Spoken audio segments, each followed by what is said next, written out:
కొందరు వినూత్న అభిరుచులతో ప్రపంచం నోరు ఊరిస్తారు. వీళ్లకు ఇలాంటి ఐడియాలు ఎలా వస్తాయా అసలు అని మనకు మతిపోవాలి. ఒక్కోసారి వీళ్లను చూస్తుంటే ఆ రకంగా చూసినప్పుడు ఇప్పుడు చూస్తున్న ఈ వినోదుడు మామూలు వ్యక్తి కాని కాదు.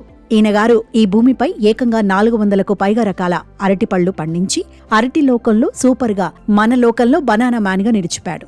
అసలు ఇన్ని రకాల అరటిపళ్లు ఉంటాయా ఈ లోకంలో అని మనం నోరు వెళ్లబెట్టుకు చూడాలి. అసలు విషయానికొస్తే దేశంలో అరటి తోటలు చాలా మందే పెంచుతారు. కానీ ఆ తోట భిన్నంగా ఉండాలని, చుట్టుపక్కల ఎక్కడా కనిపించని వాటిని పండించాలని కొందరే అనుకుంటారు. ఆ కోవకు చెందిన వ్యక్తే వినోద్. అందుకే ఆయన తోటలో పొడవాటి అసోం అరటి నుంచి పొట్టి, జహాంజీ, ఎరుపు రంగు అరటితో పాటు ప్రపంచంలోనే అరుదుగా పండించే బ్లూ జావా వాసనతో మైమరిపించే అరటి వెరైటీ మనోరంజితో గెలకి 1000కి పైగా ఉండే ఫింగర్ బనానా ఇలా చాలా రకాలు పండిస్తున్నాడు. కేవలం ఇవే కాదు, ప్రేయింగ్ హ్యాండ్స్, ఉప్పగా ఉండే మట్టి ముంగ్లీ, కరింగడలి, సూరేకడలి, లేడీస్ ఫింగర్ ఇలా చాలానే ఆయన తోటలో కనిపిస్తాయి. అందుకే ICR national research centre for banana సంస్థ ఆయనకు ఉత్తమ రైతు అవార్డుని అందించింది. ఎక్కువ రకాల అరటి పండ్లను పండించిన వ్యక్తిగా లిమ్కా రికార్డ్ వినోద్ని వరించింది. అలాగని ఇదంతా 1-2 వచ్చింది కాదు. దాని వెనక 30 ఏళ్ల కృషి ఉంది. వినోద్ అరటి మొక్కల పెంపకాన్నే వృత్తిగా మలుచుకున్నాడు. అయితే అందరిలా ఒకే రకం కాకుండా రాష్ట్రంలో ఎక్కడా కనిపించని రకాలన్నింటినీ పండించాలని అనుకున్నాడు. అందుకోసం గుజరాత్, కర్ణాటక, మహారాష్ట్ర, ఆంధ్రప్రదేశ్, తమిళనాడు, బెంగాల్, ఒడిశా, అసోం, మణిపూర్ ఇలా ఎక్కడా వెరైటీ ఉందంటే అక్కడికి వెళ్లాడు.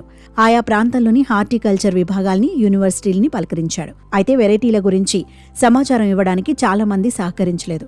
అయినా నిరాశపడలేదు. అరటి రకాల్ని ఎక్కువగా పండించే Malaysia, Philippines, Africa, Australia, Hawaii, Honduras వంటి దేశాల్ని సందర్శించాడు. వాటి గురించి క్షుణ్ణంగా అధ్యయనం చేసి ఆ పిలకల్ని తెచ్చి తన తోటలో నాటాడు. మా దగ్గర పెంచే వాటిలో కూరగాయలుగా వాడేవి ఉన్నాయి. కన్యాకుమారికి చెందిన మనోరంజితం రకం పరిమళం అద్భుతం.